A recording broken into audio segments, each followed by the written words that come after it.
बिस्मिल्लाहिर्रहमानिर्रहीम। अस्सलाम वालेकुम डियर स्टूडेंट्स, कैसे हैं आप। हमारा आज का जो लेक्चर है वो लॉ एडमिशन टेस्ट के हवाले से है, जिसको हम लेट टेस्ट कहते हैं या लॉ लेट भी कहा जाता है। बेसिकली जैसे कि आपको पता है कि अभी HEC और पाकिस्तान बार कौंसल ने सुप्रीम कोर्ट ऑफ पाकिस्तान के फ़ैसले के मुताबिक जो LLB के एडमिशन्स हैं उसके हवाले से एक टेस्ट जिसको लेट या लॉ एडमिशन टेस्ट कहा जाता है वो उसका जो है वो आगाज़ किया है। अब इसके हवाले से अक्सर बच्चे हमारे पास आते हैं तैयारी के लिए कि सर काइंडली बता दें कि इसकी तैयारी क्या करें, कैसे करें, किस तरह करें। पहले तो मैं आपको एक छोटी चीज़ बताता चलूँ कि इस वक्त पाकिस्तान के अंदर जो LLB है वो 5 ईयर्स प्रोग्राम हो चुका है। जो ओल्ड प्रोग्राम था हमारा LLB 3 ईयर्स का, वो सुप्रीम कोर्ट के फ़ैसले के मुताबिक ख़त्म हो चुका है। तो अक्सर लोग ये पूछ लेते हैं कि सर क्या अभी भी कोई ऐसी ऑप्शन मौजूद है हमारे पास। तो उसके हवाले से आपके पास जो अगर 3 ईयर्स की मैं बात करूँ, 3 ईयर्स या LLB इन 2 ईयर्स कि क्या सर कोई ऐसा ऑप्शन हमारे पास 3 ईयर्स का या 2 ईयर्स का मौजूद है, मैं आपको वो भी बता देता हूँ। एक्चुअल जो पूरे पाकिस्तान के अंदर LLB है वो 5 ईयर में चल रहा है, जो सेमेस्टर सिस्टम में भी है और उसके साथ साथ एनुअल सिस्टम में भी है। यहाँ पर भी मैं कुछ चीज़ें आप लोगों के लिए क्लियर करता चलूँ कि सेमेस्टर सिस्टम और एनुअल सिस्टम में बेसिक फ़र्क क्या है। जितनी गवर्नमेंट चार्टर्ड यूनिवर्सिटीज़ हैं, गवर्नमेंट यूनिवर्सिटीज़ हैं, सरकारी यूनिवर्सिटीज़ हैं या गैर सरकारी भी हैं बट वो चार्टर्ड यूनिवर्सिटीज़ हैं, डिग्री अवार्डिंग इंस्टीट्यूट्स हैं, वो सब के सब सेमेस्टर सिस्टम के अंदर LLB 5 ईयर प्रोग्राम करवा रहे हैं। मींस अगर हम पंजाब यूनिवर्सिटी की बात करें, इस्लामिक इंटरनेशनल की बात करें, बहाउद्दीन ज़फ़र यूनिवर्सिटी की बात करें, कराची यूनिवर्सिटी की बात करें, बलूचिस्तान यूनिवर्सिटी की बात करें, या उसके अलावा प्राइवेट में अभी लाहौर यूनिवर्सिटी है, यूनिवर्सिटी ऑफ साउथ एशिया है, उसके अलावा UMT है या मिनहाज है, मिनहाज के अलावा यूनिवर्सिटी ऑफ साउथ एशिया है। बहुत सी ऐसी यूनिवर्सिटीज़ हैं जिन्होंने LLB 5 year programme semester system में जो है वो उसका आगाज़ किया है। आप लोगों के फ़ायदे के लिए और उसकी इन्फॉर्मेशन के लिए मैं ये बताता चलूँ कि डिफरेंट जो यूनिवर्सिटीज़ हैं उनकी फ़ीस जो सेमेस्टर की है, जो गवर्नमेंट चार्टर्ड यूनिवर्सिटीज़ हैं, जितनी भी सरकारी यूनिवर्सिटीज़ हैं, अगर मैं उसकी सेमेस्टर फ़ी आप लोगों को बताऊं तो वो सेमेस्टर फ़ीस जो सरकारी यूनिवर्सिटीज़ हैं जैसे BZU, पंजाब यूनिवर्सिटी या इसके साथ इस्लामिक यूनिवर्सिटी, कोई भी और ऐसी सरकारी यूनिवर्सिटी, तो आलमोस्ट 30 से लेकर 40,000 पर सेमेस्टर उसकी फ़ीस है। हाँ, इसमें जो भी GCU ने स्टार्ट किया उसकी फ़ीस थोड़ी सी ज़्यादा है, 80,000 तक उसकी फ़ीस है पर सेमेस्टर। सेमेस्टर सिस्टम में 5 ईयर हैं और 5 ईयर में आपके 10 सेमेस्टर्स जो हैं वो होंगे और 10 सेमेस्टर के हिसाब से आप देख लेंगे, अगर 30,000 फीस होगी तो 3 लाख हो जाएगा, अगर किसी की 40,000 है तो 4 लाख हो जाएगा। बट सेमेस्टर सिस्टम सिर्फ जो यूनिवर्सिटीज़ हैं, जो डिग्री अवार्डिंग इंस्टीट्यूट्स हैं वो करवा सकती हैं, उसके अलावा और कोई नहीं करवा सकता। और जो प्राइवेट यूनिवर्सिटीज़ हैं या प्राइवेट डिग्री अवार्डिंग इंस्टीट्यूट्स हैं, यहाँ पर जो फ़ी का स्ट्रक्चर है वो 1 लाख पर सेमेस्टर से स्टार्ट होकर फिर 4 लाख पर सेमेस्टर तक जाता है, जो जितनी अच्छी यूनिवर्सिटी ग्रेडिंग के अंदर है। और जो रूटीन की फ़ीस है सेमेस्टर की वो 1.5 लाख, अगर मैं कहूँ कि 1.5 लाख में, और डेफिनेटली निगोशिएबल फ़ी होती है, अगर आप यूनिवर्सिटी में जाएंगे तो वो आपके साथ निगोशिएट इसमें करेंगे। बट एक एवरेज फ़ी का जो सेमेस्टर सिस्टम का स्ट्रक्चर है वो कुछ इस तरह का है पाकिस्तान के अंदर। On the other side annual system की अगर हम बात करें तो जितने एफिलिएटेड लॉ कॉलेजेस हैं वो सारे के सारे एफिलिएटेड लॉ कॉलेजेस जो हैं वो दर हकीकत एनुअल सिस्टम के अंदर। और एक बात मैं आपको क्लियर कर दूं कि पाकिस्तान में सुप्रीम कोर्ट के फैसले के मुताबिक सिर्फ 11 यूनिवर्सिटीज़ हैं जो कॉलेजेस को एफिलिएट कर सकती हैं। किसी भी कॉलेज में दाखिला लेने से पहले एफिलिएशन ज़रूर चेक कर दी है, क्योंकि मैक्सिमम कॉलेजेस ऐसे जो 3 ईयर की एफिलिएशन तो थी उनके पास, बट 5 ईयर की एफिलिएशन उनके पास नहीं है। और 5 ईयर में वो एक फ्रेंचाइज सिस्टम का कंसेप्ट आ गया जो कि टोटली गलत है, इलीगल है। इस वक्त भी बहुत से लोग इसकी वजह से जो है वो अपनी LLB डिग्रीज़ के लिए परेशान हैं कि जो लोग कोई फ्रेंचाइजर की तरफ गए और अपने दाखिले को प्रॉपर तरीके से वो परसू नहीं कर सके, तो यहाँ पर जो है वो ये। और दूसरी चीज़ मैं आपको बताते चलूँ कि एनुअल सिस्टम है, चाहे जो भी है, तमाम यूनिवर्सिटीज़ मॉर्निंग बैचेज़ के अंदर आपको रेगुलर बेसिस पर LLB करवा सकते हैं। अगर कोई इवनिंग में ऑफ़र कर रहा है तो ये वायलेशन है supreme court, HEC, Pakistan bar council की डायरेक्शन की, जिसके खिलाफ कभी भी उनके खिलाफ एक्शन हो सकता है। तो आपने ऐसे कॉलेज को, ऐसे इंस्टीट्यूट को अवॉइड करना है। एक क्वेश्चन इसके अंदर फर्दर आ जाता है, एफिलिएटेड कॉलेज की फ़ीस क्या है, ये भी डिपेंडिंग अपॉन द एरिया है। ये 60,000 पर ईयर यहाँ से स्टार्ट होता है और एवरेज फ़ीस 1.5 लाख है, जो एक अच्छा इदारा है वो 1.5 लाख पर ईयर लेता है, बट जो बहुत अच्छे इदारे हैं वो 3 लाख प्लस 3 to 4 लाख भी, जैसे QLC है, लॉर्ड्स लॉ कॉलेज है, या इसके अलावा पाकिस्तान लॉ कॉलेज है, इनकी फीस का जो स्ट्रक्चर है वो 3 लाख से ऊपर है, 4 लाख के राउंड अबाउट इनका पर ईयर का स्ट्रक्चर है। तो यहाँ पर ईयर अगर आप फीस देंगे तो डेफिनेटली आपके 5 ईयर्स हैं तो मल्टीप्लाइड बाई 5 हो जाएगा। अगर कहीं पर 4 लाख फीस ली जा रही है तो ये 20 लाख के करीब आपकी जो फ़ी है वो बन जाएगी एनुअल सिस्टम में, अगर आप किसी भी अच्छे एफिलिएटेड लॉ कॉलेज में। एनुअल और सेमेस्टर में सबसे बड़ा फ़र्क ये है कि सेमेस्टर सिस्टम जो यूनिवर्सिटीज़ अपने ओन कैंपस पे करवाती हैं और जो एनुअल सिस्टम है वो एफिलिएटेड कॉलेजेस करवाते हैं। और अगर कोई मुझसे ये पूछता है कि सर दोनों में फ़र्क क्या है, बेसिक डिफरेंस ये है कि सेमेस्टर सिस्टम में आपको परसेंटेज अच्छी मिल जाती है, क्योंकि वहाँ पर पासिंग ही 60% होता है जो आपका 2 GPA होता है।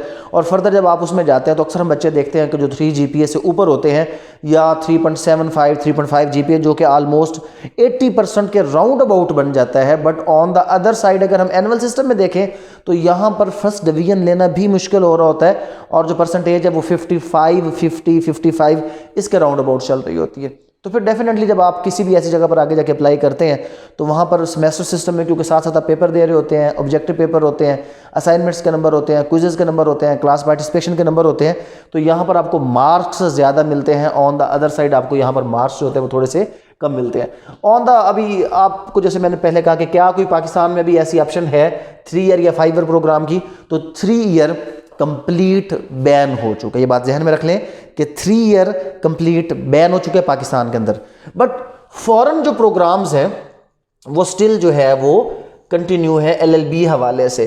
जो BA की बेस पर आप फॉरेन प्रोग्राम 3 ईयर में कर सकते हैं, और उसके बाद आप अगर मास्टर्स कर चुके हैं, 16 ईयर्स ऑफ एजुकेशन आपके पास ऑलरेडी है, तो उस सूरत में आप फॉरेन से 2 ईयर्स के अंदर अपना LLB कंप्लीट कर सकते हैं। और उसकी ऑलमोस्ट अगर मैं रफ फीस कहूँ तो इसकी फ़ीस जो है वो ऑलमोस्ट 14 लाख के करीब है, और इसकी फ़ीस जो है वो 20 लाख के करीब है। लेकिन सबसे बड़ा फ़ायदा ये हो जाएगा कि जो लोग मास्टर्स कर चुके हैं उनके लिए एक तो लैट की कंडीशन यहाँ पर नहीं है, यहाँ पर नो लैट, कोई ला एडमिशन टेस्ट नहीं है, और उससे बड़ी बात है नो एज लिमिट, यहाँ पर कोई भी एज लिमिट नहीं है। अक्सर लोग हमसे ये पूछते हैं कि सर LLB का दाखिला हम कैसे करें, हमारी एज का इशू आ गया है या लैट टेस्ट, तो यहाँ पर ना तो लैट टेस्ट है ना एज लिमिट है। और अगर हम कंपैरेटिवली देख लें तो पाकिस्तान के भी अच्छे इदारे 15 से 20 लाख रुपए ले रहे हैं, तो यहाँ पर भी 15 से 20 लाख में 2 ईयर या 3 ईयर के अंदर आप अपना LLB का जो प्रोग्राम है उसको कंप्लीट कर सकते हैं। फर्दर इसकी जो डिटेल्स है वो मैं आप लोगों के साथ शेयर कर दूंगा कि कौन कौन से इदारे हैं पाकिस्तान में जो रजिस्टर्ड हैं और जो HEC के रिकग्नाइज यूनिवर्सिटी से आपको फॉरेन डिग्री प्रोग्राम के हवाले से डिग्री लेकर दे सकते हैं। यहाँ पर भी जब क्वेश्चन रेज होता है एज का, तो बहुत से लोग ये सवाल पूछते हैं सर एज लिमिट कितनी है। मैं एक चीज़ सिंपल बता दूं कि पाकिस्तान बार कौंसिल के मुताबिक कोई एज लिमिट नहीं है। कॉन्स्टिट्यूशन में क्योंकि एक चीज़ सिंपल सी लिखी हुई है कि तालीम जो है वो हर शख्स का हक है, उसके लिए कोई भी एज लिमिट नहीं होनी चाहिए। तो अगर हम एक्चुअली देखें तो नो एज लिमिट है, बट क्योंकि यूनिवर्सिटीज़ डिफरेंट जो है उन्होंने अपने लिए क्या किया, क्राइटेरिया सेट कर दिया। तो PU ने 26 ईयर का क्राइटेरिया सेट कर दिया, इस्लामिया यूनिवर्सिटी ने 28 ईयर्स का क्राइटेरिया सेट कर दिया, Balochistan university no age limit. Balochistan university में कोई भी स्टिल एज लिमिट जो है वो नहीं है, नो एज लिमिट का वहाँ पर कंसेप्ट है। बट वहाँ पर भी क्या है कि वहाँ पर भी ये तमाम चीज़ें जो लैट टेस्ट, और जहाँ पर भी आप 5 ईयर के लिए जाएंगे एक तो आपको लैट टेस्ट देना पड़ेगा, और कुछ अच्छे इदारे जैसे कि GCU ने क्या किया कि लैट टेस्ट के साथ साथ अपना इंटरनल टेस्ट भी कंडक्ट किया। तो बहुत से ऐसी यूनिवर्सिटीज़ हैं जो लैट टेस्ट के साथ साथ अपना इंटरनल टेस्ट भी कंडक्ट करती हैं ताकि वो मज़ीद वो मेरिट को जो है वो बेहतर बना सकें। ये जनरल इन्फॉर्मेशन थी जो सब लोगों के पास LLB के हवाले से होनी चाहिए कि पाकिस्तान में LLB के हवाले से 2 ईयर 3 ईयर 5 ईयर जो प्रोग्राम है उसके लिए क्या क्या चांसेस हैं, कैसे हो सकता है और कैसे नहीं हो सकता। बेसिकली आज का जो ये हमारा लेक्चर है ये हमारे जो स्टूडेंट्स आए हैं लैट के हवाले से उन लोगों के लिए, ताकि हम उनको लैट के हवाले से इंफॉर्मेशन दे सकें और एक लैट की बाकायदा क्लास का आगाज़ कर सकें। और उसमें मोर एक चीज़ आप जहन में रखें, हमारे पास लास्ट टाइम बच्चे आए कोई हफ्ता पहले कि सर वो लैट की तैयारी करवा दें। यार ये हफ्ता पहले वाली तैयारी हरगिज़ नहीं है। जो पिछले कुछ अरसे से ला एडमिशन टेस्ट के हवाले से HEC में पासिंग रेशो चल रही है, ये जो पेपर का तरीकाकार है उससे हमें पता चलता है कि पेपर जो है वो काफ़ी मुश्किल हैं और उसमें पासिंग रेशो जो है वो बहुत कम है। उसका रीज़न ये है कि आप पूरे टाइम पर आ जाते हैं और उसके हवाले से तैयारी करने की कोशिश करते हैं, ये उस हवाले से तैयारी नहीं हो सकती। अगर मैं आपके साथ सिलेबस शेयर करूं कि ला एडमिशन टेस्ट का जो सिलेबस है HEC के मुताबिक वो क्या है, तो जो आपका पेपर है वो दो हिस्सों में है। एक इसका पोर्शन सब्जेक्टिव है जो कि 25 मार्क्स का है, और एक इसका पोर्शन ऑब्जेक्टिव है, और जो ऑब्जेक्टिव इसका पोर्शन है वो 75 मार्क्स का। दो पोर्शन है, subjective and objective. Subjective portion में फर्दर दो चीजें हैं, एक ऐसे है और एक इसके अंदर पर्सनल स्टेटमेंट है।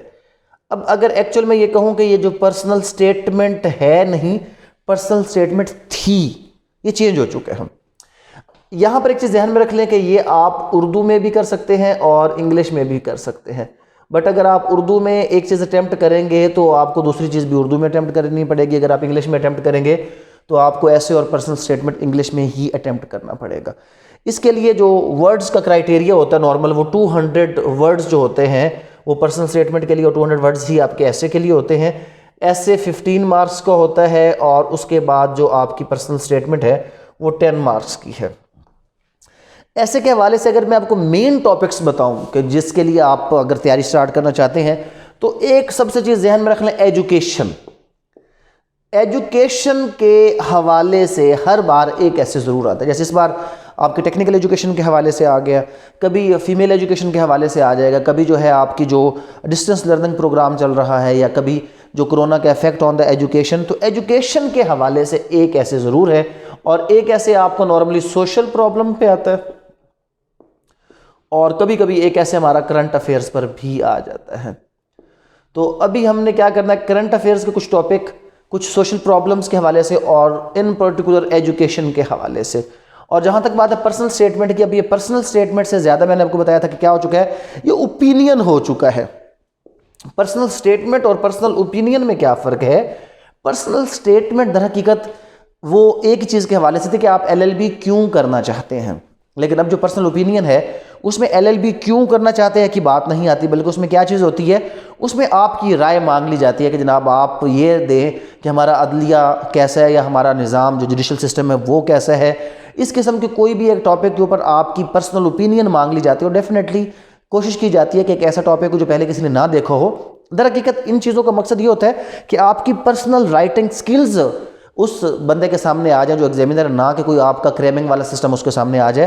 तो डेफिनेटली जो ये पर्सनल स्टेटमेंट या पर्सनल ओपिनियन है, ये इस लिहाज से बहुत इंपॉर्टेंट है क्योंकि ये एक नॉर्मल अनसीन टॉपिक पर होती है कि ताकि आप अपनी जो पर्सनल राइटिंग स्किल्स हैं उसको वहाँ पर शो कर सकें। जहाँ तक बात है ऑब्जेक्टिव के हवाले से, तो ऑब्जेक्टिव के हवाले से सबसे पहले 20 नंबर इंग्लिश के हैं। तो अगर किसी शख्स ने अपना FA FSC उसके अंदर इंग्लिश बेहतरीन तरीके से तैयार की थी, तो मैं कहता हूं कि उसके लिए ये टेस्ट पास करना इंतहाई बच्चों वाली बात है। बहुत आसान है अगर किसी शख्स, क्योंकि अगर आप इसको भी इंग्लिश में अटैम्प्ट करें तो 25 मार्क्स ये हो गए, और प्लस इंग्लिश के जो ये मार्क्स हैं, ये 20 मार्क्स हैं, तो 45 आधा पेपर तो आपका इंग्लिश का बन जाता है अगर आप इसको इंग्लिश में अटैम्प्ट कर रहे होते हैं। और जिसकी इंग्लिश थोड़ी सी भी अच्छी है वो बड़े आराम के साथ जो है वो लेट को पास कर सकता है। तो अगर आप लेट पास करना चाहते हैं तो पहली चीज़, अगर आप इसको इंग्लिश में अटैम्प्ट करना चाहते हैं तो अपनी इंग्लिश ग्रामर स्किल्स के ऊपर आप तवज्जो दें, आपका लेट इंशाल्लाह खुद ब खुद पास हो जाएगा। इसमें 3 चीज़ें हैं एक्चुअली। जो इंग्लिश के अंदर वोकैबुलरी है जिसमें सिनोनिम्स हैं, और उसके बाद आपके एंटोनिम्स हैं, और उसके साथ साथ प्रेपोजिशंस हैं। ये 3 चीज़ें हैं जो इंग्लिश के सिलेबस में शामिल हैं। 6 उसके बाद वो हो जाता है, कभी 8 हो जाता है, कभी 7 6 हो जाते हैं, लेकिन टोटल 20 मार्क्स का आपको जो पेपर है वो सिनोनिम, एंटोनिम और प्रेपोजिशन की सूरत में आता है। उसके बाद नेक्स्ट 20 मार्क्स जो हैं वो GK के हैं, जनरल नॉलेज के हैं।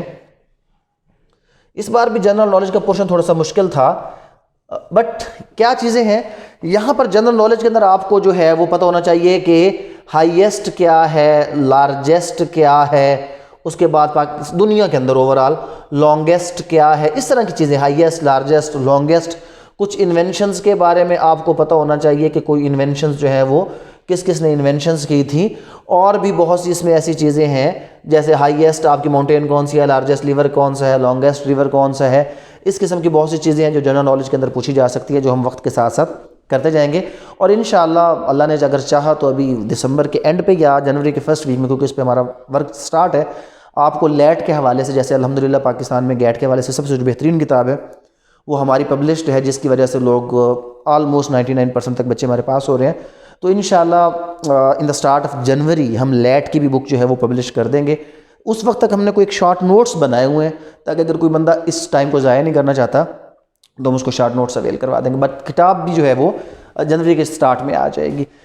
जनरल नॉलेज के बाद जनाब इसके अंदर इस्लामिक स्टडीज़ का 10 नंबर का इसमें पोर्शन है, और इस 10 नंबर के पोर्शन में आपने क्या करना है, एक तो अरकान इस्लाम जो हमारे हैं, जो 5 अरकान इस्लाम हैं वो आपने करना है कि जनाब ये कौन कौन से हैं, कब कब फ़र्ज़ हुए थे। उसके अलावा जो आपके हिजरत के 10 साल जो हिजरी साल हैं, हर हिजरी साल के अंदर 4 से 5 कुछ ऐसे इवेंट्स हैं जो आपको पता होना चाहिए कि कौन कौन से हिजरी साल में कौन कौन सा इवेंट हुआ, अरकान इस्लाम में कौन सा रुकन कब फ़र्ज़ हुआ। उसके बाद कुरान पाक के मुतल्लिक़ जो बेसिक बुनियादी मालूमात है वो आपके पास होनी चाहिए। अरकान इस्लाम में जब हम नमाज के बारे में पढ़ते हैं तो नमाज के हकूक़ व फ़राइज़ उसके बारे में पता होना चाहिए, उसकी फ़र्जियत के बारे में पता होना चाहिए, नमाज के अंदर कितने एलिमेंट्स हैं, क्या उसके मामलात है, कौन सी नमाज किस वक्त पढ़ी जाती है, ये तमाम चीज़ें। कुरान पाक के मुतल्लिक़ कौन सी सूरत कुरान पाक का दिल है, किस सूरत में बिस्मिल्लाह 2 बार है, किस सूरत में बिस्मिल्लाह नहीं है, ये तमाम बातें आपको इस्लामिक स्टडी के हवाले से 10 नंबर का आपका पोर्शन है। 10 नंबर का पोर्शन है आपका पाकिस्तान स्टडीज़ का। जो पाकिस्तान स्टडीज़ का आपका 10 नंबर का पोर्शन है, ये दर हकीकत 1947 से स्टार्ट करके अब तक 1947 से लेकर अब तक में हमने क्या करना है, जो हमारे कॉन्स्टिट्यूशंस आए हैं उसके हवाले से कि कौन सा कॉन्स्टिट्यूशन किसने दिया, कैसे एब्रोगेट हुआ, मार्शल लॉ कैसे आया, कैसे नहीं आया, किस कॉन्स्टिट्यूशन के मुताबिक कौन सी गवर्नमेंट हमारे मुल्क में थी, और उसके अलावा पाकिस्तान के हवाले से जनरल जो इन्फॉर्मेशन है वो पाकिस्तान स्टडी के पोर्शन में शामिल है। उर्दू का पोर्शन जो है वैसे जनरली तो ये जो एज़ पर एडवर्टाइजमेंट जो है वो वोकेबलरी होना चाहिए, बट इस बार जो पेपर आया था उसमें उर्दू वोकेबलरी की बजाय उर्दू ग्रामर को ऐड किया गया था। तो लिहाजा आप लोगों ने सिर्फ उर्दू की वोकेबलरी में वाहिद जमा मुज़क्कर मुअन्नस अल्फाज मुतरादिफ अल्फाज ज़्यादा आते हैं, लेकिन इस बार जो आपका पेपर आया उसमें कुछ चीज़ें क्योंकि अमेंड हो गई, तो लिहाजा भी वोकेबलरी की बजाय हमने क्या करना है, वोकेबलरी और उसके साथ साथ उर्दू ग्रामर जो है वो भी हमें इसके साथ साथ जो है वो बेसिक ग्रामर का जो नॉलेज है वो होना चाहिए, वो हम इसके हवाले से वो भी करेंगे। और बेसिक ग्रामर के बाद हमारे पास आ जाता है मैथमेटिक्स का पोर्शन। जनाब लास्ट जो इसमें 5 मार्क्स हैं वो मैथमेटिक्स है। मैथ में बेसिक चीज़ें हैं, कुछ एवरेज के हवाले से हैं जनाब, कुछ परसेंटेज के हवाले से इसके क्वेश्चंस हैं। तो बेसिक क्वेश्चन परसेंटेज के हवाले से, एवरेज के हवाले से वो हमारे इसके पेपर का हिस्सा है। तो इस तरह करके 20, 40, 50, 60, 70 और 75 मार्क्स, तो ये 75 मार्क्स हमारे ऑब्जेक्टिव पोर्शन के हो जाएंगे, और उसके बाद हमारा जो है वो 25 मार्क्स जो है वो सब्जेक्टिव पोर्शन को हो जाएगा। यहाँ पर जब हम एकेडमी में इसकी अभी क्लासेस का आगाज़ कर रहे हैं तो हम बेसिकली क्या करेंगे कि हमारा जो डेली बेस का टास्क होगा उसमें कुछ इंग्लिश, उसके बाद कुछ उर्दू, शुरू में वोकेबलरी से स्टार्ट करते हैं, साथ जनरल नॉलेज, ताकि बर्डन भी ना हो। तो हम डेली बेस पर क्या कर रहे होते हैं कि आलमोस्ट 50 MCQs बच्चों को पढ़ा रहे होते हैं। उसके साथ साथ जो आपका होता है ऐसे और पर्सनल स्टेटमेंट, ये अल्टरनेट डेट पर चल रहा होता है। एक दिन हम ऐसे लिखवाते हैं और एक दिन पर्सनल स्टेटमेंट लिखवाते हैं। इसमें यही चीज़ है कि जितनी ज़्यादा आप प्रैक्टिस करेंगे, जितनी ज़्यादा चीज़ों को आप पढ़ेंगे, और अगर किसी शख्स ने अपना 9th, 10th, first year, second year अच्छे तरीके से किया है तो उसके लिए ये लेट टेस्ट पास करना बिल्कुल भी मसला नहीं है। बट क्योंकि इसमें इशू थोड़ा सा इसलिए आया कि अभी जो इस बार बच्चे हमारे ज़्यादातर आगे आएंगे वो वही थे जो कोरोना के अंदर विदाउट क्लासेस या ऑनलाइन सिस्टम के अंदर पास हुए थे। तो डेफिनेटली उन लोगों के लिए थोड़े से मसले मसाइल तो होंगे, बट अगर वो अच्छे तरीके से तैयारी करेंगे तो ये लॉ एडमिशन टेस्ट उनका क्लियर हो जाएगा। लॉ एडमिशन टेस्ट के बाद डेफिनेटली जो यूनिवर्सिटीज़ हैं उसमें दाखिले होंगे, और इंशाल्लाह बहुत से लोग क्योंकि मुझसे पहले भी कह रहे थे, तो एक और भी आप लोगों के लिए गुड न्यूज़ है कि जल्द ही इंशाल्लाह ऑलमोस्ट आप कह सकते हैं कि मई के अंदर हम अपना the legends group of law colleges launch कर रहे हैं, जिसके अंदर जो है वो पूरे पाकिस्तान के अंदर डिफरेंट जो डिस्ट्रिक्ट्स हैं, जैसे कि हमने जो इनिशियली उसके लिए किए सेलेक्ट किए उसमें मुल्तान है, मुल्तान के अलावा उकाड़ा है, उकाड़ा के अलावा लाहौर है। तो लेजेंड्स लॉ कॉलेज के हवाले से हमारा जो है इंशाल्लाह वो एक सिस्टम, ग्रुप ऑफ कॉलेजेस बाकायदा तरीके से लॉन्च हो रहा है, जिसमें बहुत सी ऐसी चीज़ें जो हमने फ़ील की थी कि हमारे लॉ कॉलेजेस में होनी चाहिए बट नहीं है, तो उन तमाम चीज़ों को हम इकट्ठा करके गैदर करके अपने उस कॉलेजेस के अंदर ऐड कर रहे हैं, ताकि हमारे जो बच्चे हैं वो बेहतर से बेहतर तरीके से तैयारी कर सकें। और ये लेट के बाद जो आपका दाखिला होगा, ओपन होगा, वो लेट का टेस्ट जो एक्सपेक्टेड है वो फरवरी के अंदर है, बट जो एडमिशन्स ओपन होते हैं पाकिस्तान के अंदर वो FSC के रिज़ल्ट के बाद ही होंगे, और वो अगस्त या सितंबर, जैसे कि अभी जो है एडमिशन आलमोस्ट क्लोज़ हो चुके हैं, नेक्स्ट ईयर का एडमिशन अगस्त सितंबर में ही आएगा। हाँ, बलूचिस्तान के अंदर जो एडमिशन्स हैं वो मार्च या अप्रैल के महीने में आ रहे होते हैं। बट पंजाब में जो एडमिशन्स हैं वो अगस्त या सितंबर के महीने में आ रहे होते हैं, और जो लेट का एक्सपेक्टेड डेट है वो आपका फरवरी है, क्योंकि जनवरी के जो है वो सेकंड वीक के अंदर टेस्ट आ चुका है आपका उसके हवाले से, जो अभी सी लॉ के हवाले से, फिर उसके बाद लॉगैट का है HEC का सिलेबस, और उसके बाद फिर ये इसमें एक यूसेट टेस्ट भी अभी स्टार्ट हो चुका है। जो भी आप BS का कोई भी प्रोग्राम है उसमें आप यूसेट के बगैर दाखिला नहीं ले सकते। तो लेट और यूसेट बेसिकली अगर आप देखें तो आपको सिलेबस में काफ़ी चीज़ें कंबाइन होंगी, एक जैसी ही मिलेंगी, क्योंकि दोनों का ओवरऑल मकसद क्या है कि पोस्ट ग्रेजुएट जो आपकी ग्रेजुएशन की क्लासेस हैं उसमें एडमिशन के हवाले से। फर्दर कोई भी इन्फॉर्मेशन अगर आप लोगों को चाहिए हो तो मैं आपके साथ एक नंबर शेयर कर दूंगा, वहाँ से आपको लॉ एडमिशन टेस्ट और डिफरेंट यूनिवर्सिटीज़ के बारे में एडमिशन भी मिल जाएगा। और कुछ दिनों में इंशाल्लाह हमारी एक वेबसाइट लॉन्च हो जाएगी जहाँ पर आपको पूरे पाकिस्तान के तमाम लॉ कॉलेजेस के एडमिशन्स के बारे में इंफॉर्मेशन मिलती रहेगी कि कब किस जगह पर एडमिशन ओपन हो रहा है, ओपन हो चुका है, कौन एडमिशन दे रहा है। करंटली हम ये चीज़ अपने जो पेज है मेरा फेसबुक का द नेशनल अकेडमी का या यूट्यूब चैनल है the national academy by sir Umar, हम वहाँ पर वैसे ही इस चीज़ को अपलोड कर रहे होते हैं, बट एक प्रॉपर फोरम की सूरत में ये चीज़ें आपको इंशाल्लाह मिल जाएंगी। Thank you very much. अस्सलाम वालेकुम।